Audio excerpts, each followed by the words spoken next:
I'm Tom Baker, this is Chasing Cars, and today one of the most requested comparisons that we've had from you guys down in the comments. The Nissan Patrol versus the Toyota Prado. Now, why isn't it the Patrol versus the 300 series LandCruiser? Well, here in Australia, the Patrol is actually priced more to compete with the Prado than with the big Toyota. So you're getting a bigger vehicle, you're getting a V8 engine, because the Y62 Patrol still has about 18 months left to run here in Australia, versus the slightly smaller Prado with a turbo diesel 4-cylinder engine.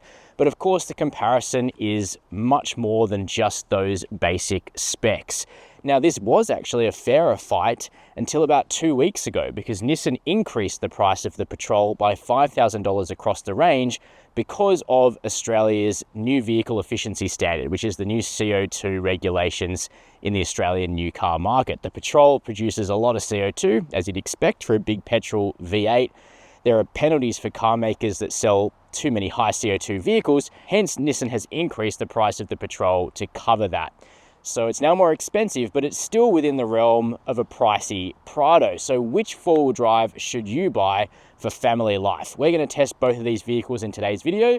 We'll check out the interior, back seats, boot space, third rows. We'll discuss the real-world running costs, and I've done a full fuel economy test, so you'll know what you'll spend at the Bowser. And then we'll take them for a drive and work out which one you should buy in 2025. But before we get started, hit subscribe. Chasing Cars, honest reviews of your next car.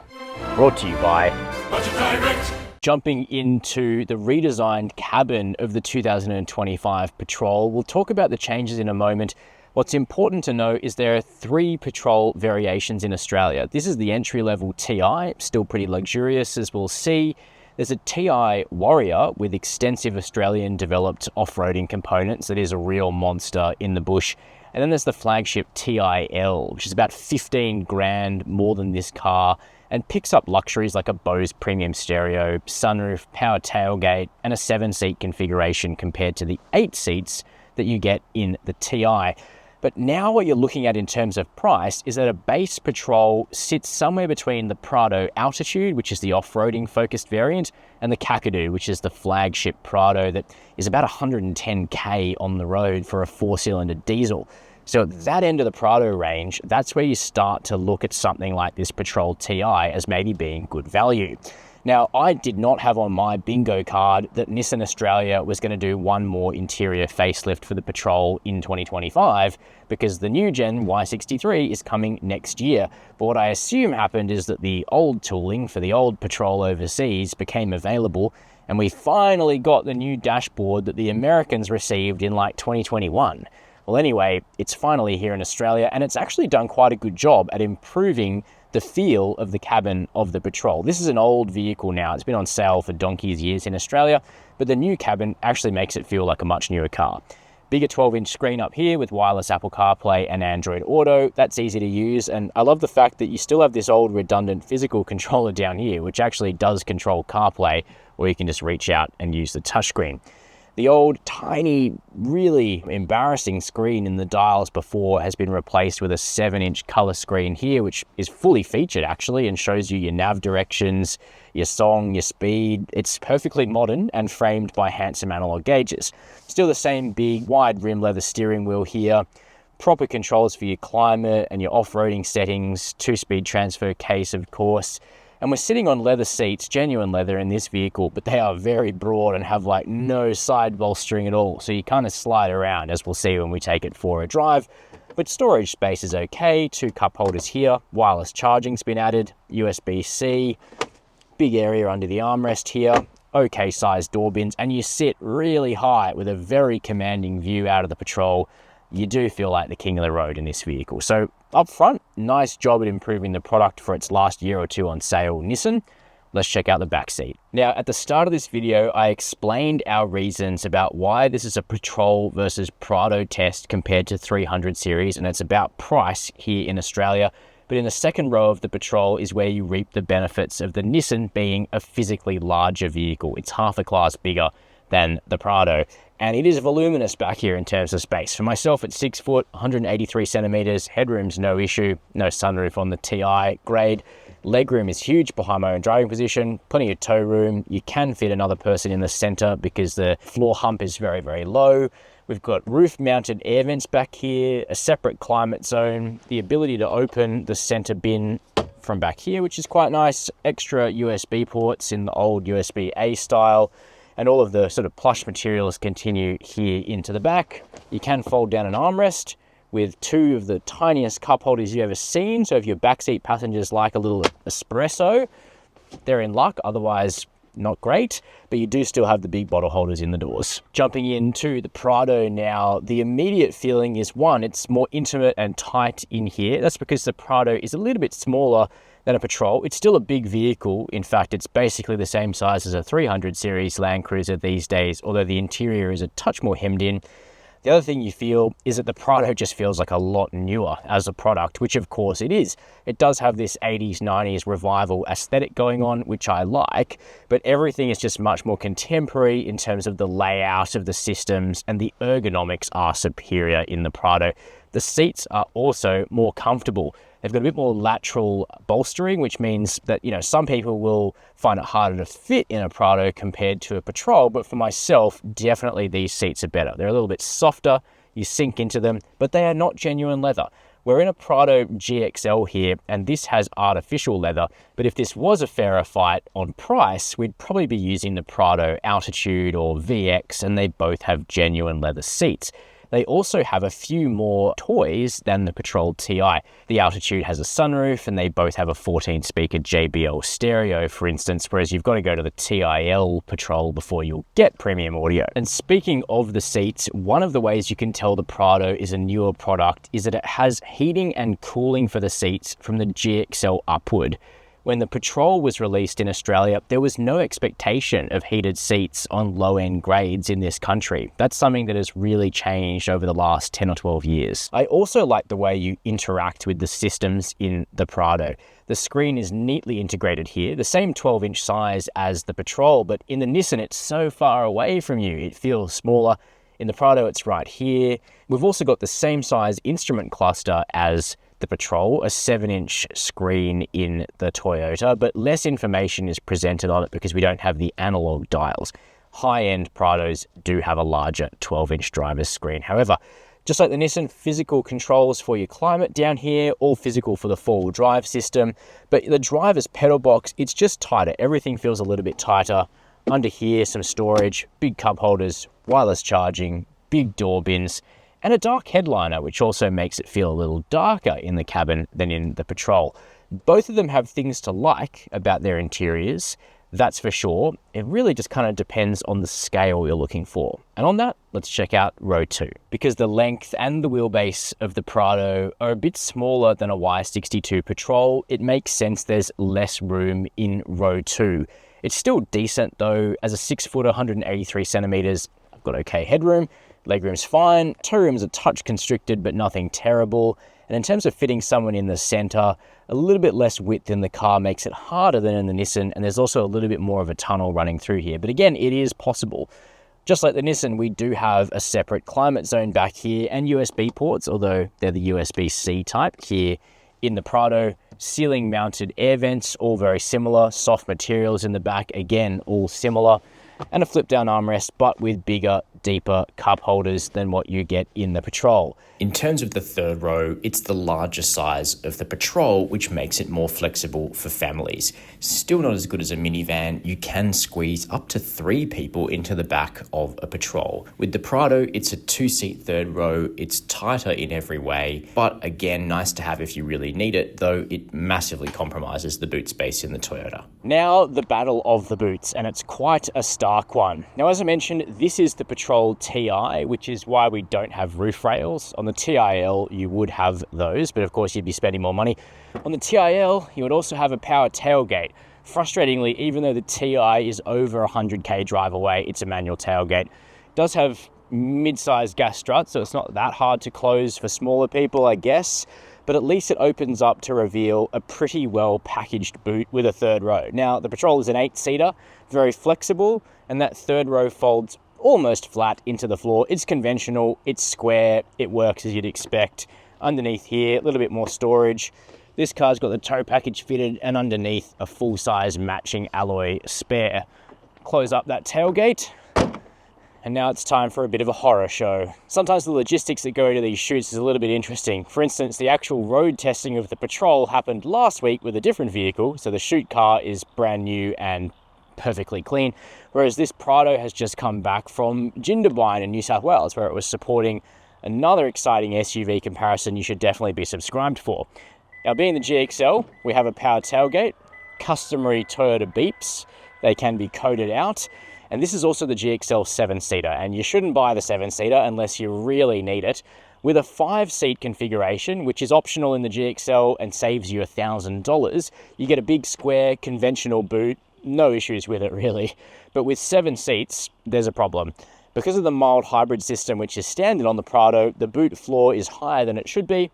There was nowhere to put the third row, so they just sort of sit in the boot, and then Toyota has apparently fired up AliExpress or something like that and got this box here in order to bridge the gap between the third row seat and the boot. So what it means is your available space vertically is very, very shallow.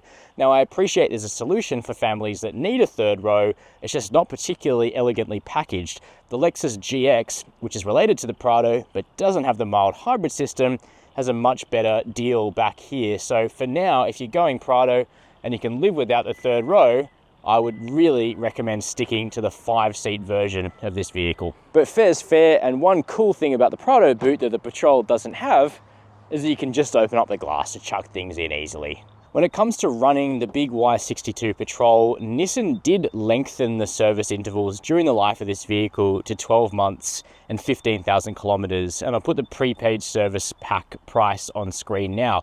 The warranty on the vehicle is up to 10 years and 300,000 kilometers, and that's if you service the vehicle with Nissan dealerships in the second part of that warranty, but still nice peace of mind.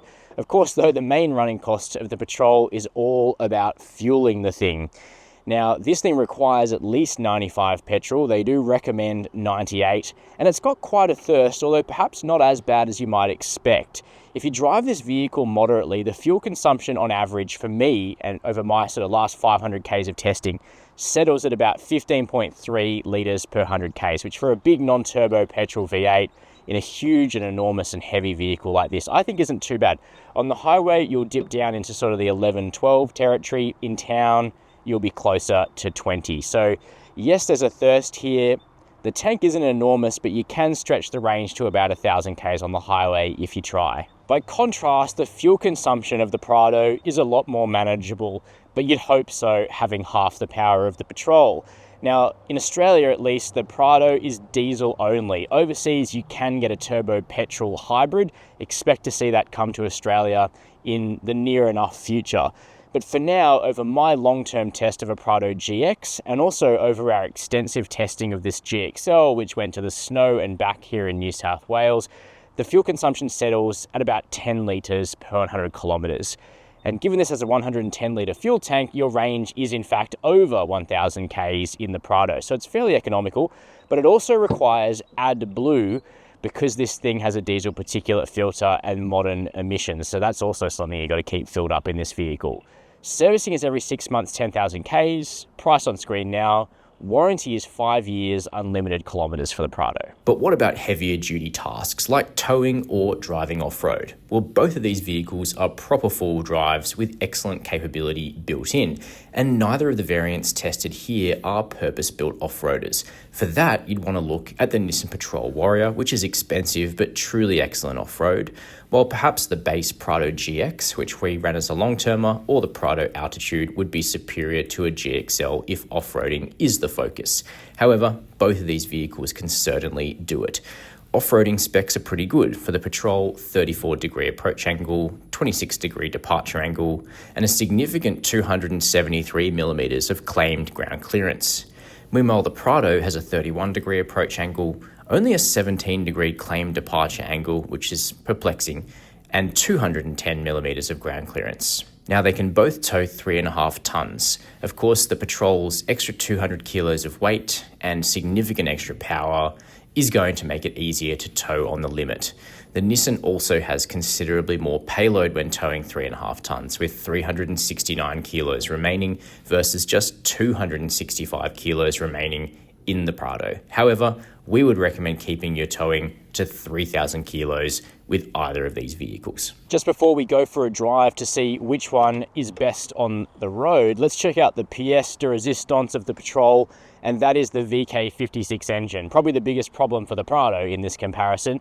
Now, the Y63, the next-gen Patrol, is coming to Australia, and by the end of 2026, it'll be a twin-turbo petrol V6. But for the next little while, you can still buy this, the full-fat petrol V8, 5.6 litre, no turbo, 298 kilowatts of power, 560 newton meters of torque. We'll see how all of that power translates in just a moment. By comparison, the Prado feels a little bit undersized under the bonnet and behind this accessory genuine bull bar and light bar. We also have to do our own work with a strut here. We don't have gas struts, not a big deal, but a bit of a difference between the cars.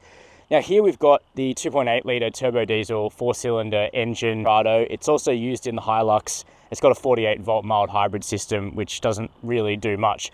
150 kilowatts of power and 500 newton meters of torque. So actually the torque isn't bad and isn't far off compared to the Patrol, but it's got half the power. That's going to make a difference, as we'll see. All right, kicking off at the Chasing Cars test track in the Prado. First sound is that of a clattery 4-cylinder diesel engine.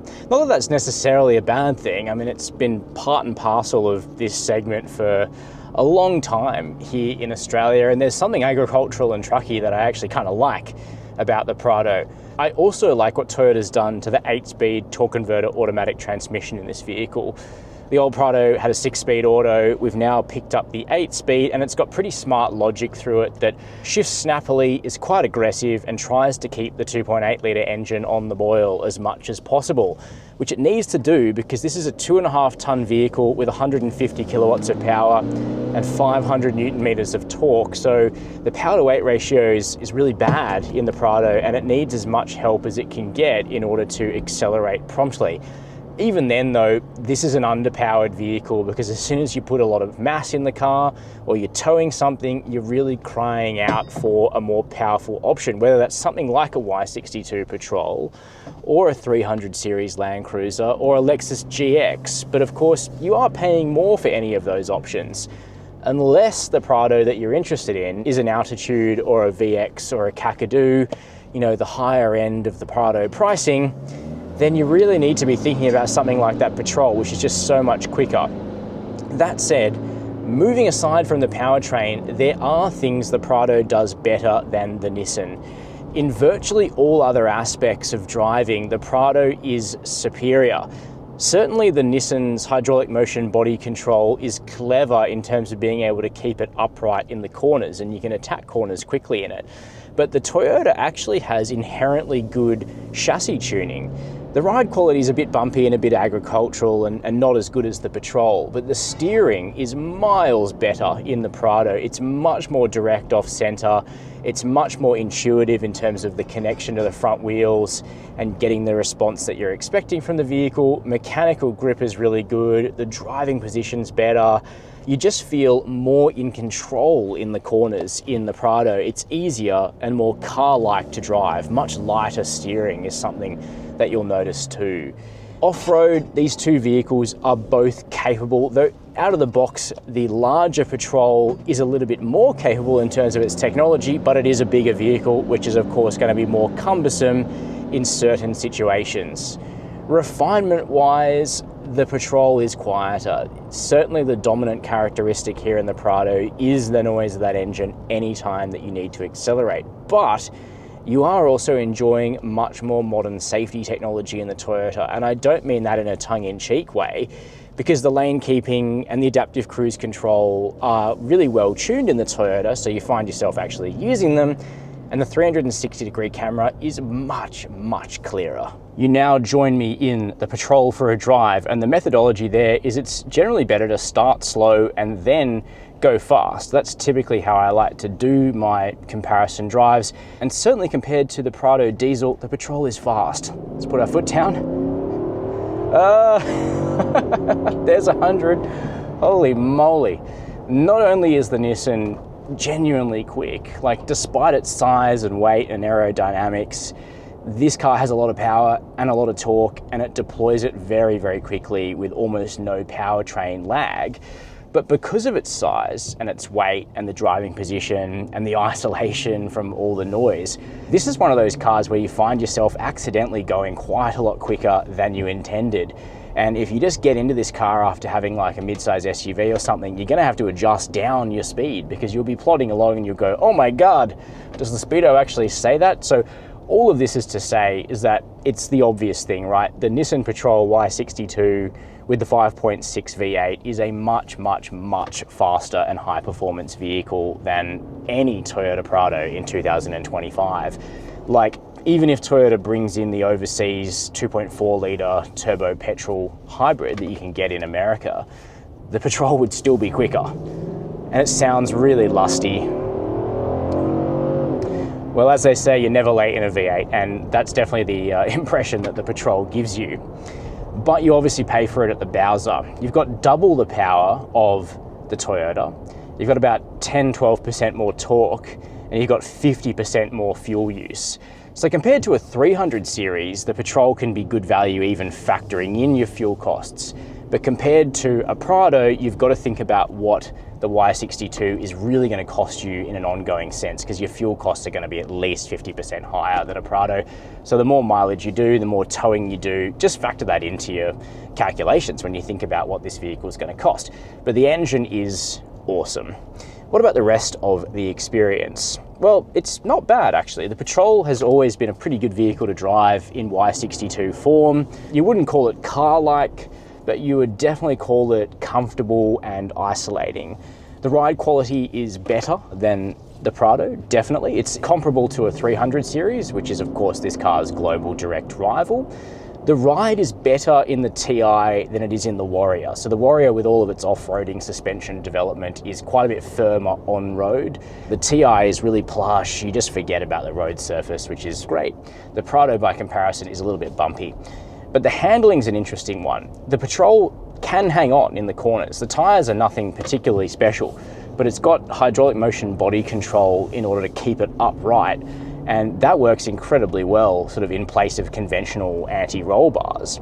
But the steering is so slow. That's one thing Nissan didn't update with this car, is you've just got to feed in so much steering through this huge steering wheel before you get any response out of the car. And that's one thing Toyota has kind of focused on in the Prado, is to make it feel more like a regular SUV. The steering is much, much quicker. It's also lighter. The Nissan Patrol steering is quite heavy and quite cumbersome, and not everyone is going to love that. So that's really where the two set themselves apart. On-road. Off-roading is where you're benefiting from great ground clearance in the Nissan, but of course it is larger. Your safety systems all feel generations old now though in the Nissan, and in particular the reversing camera is incredibly grainy, but you could potentially replace that with something better. And now it's time for a verdict. Frankly, I think the new Prado got a bit of an unfair steer when it first launched, and as the product has matured into market, it's been easy to find the reasons why a lot of Australians are buying it.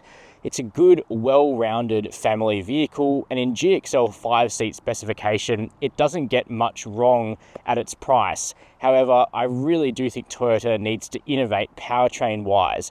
It needs more power, but it also needs fewer emissions in future, so that should open the door to a Prado hybrid. Let's see if Toyota can get it right. But while the Y62 Patrol is still in market, and if you can afford its increased price, which Nissan has kicked up, it says, because of new emissions laws, I think you should buy the Patrol. This is the end of an era.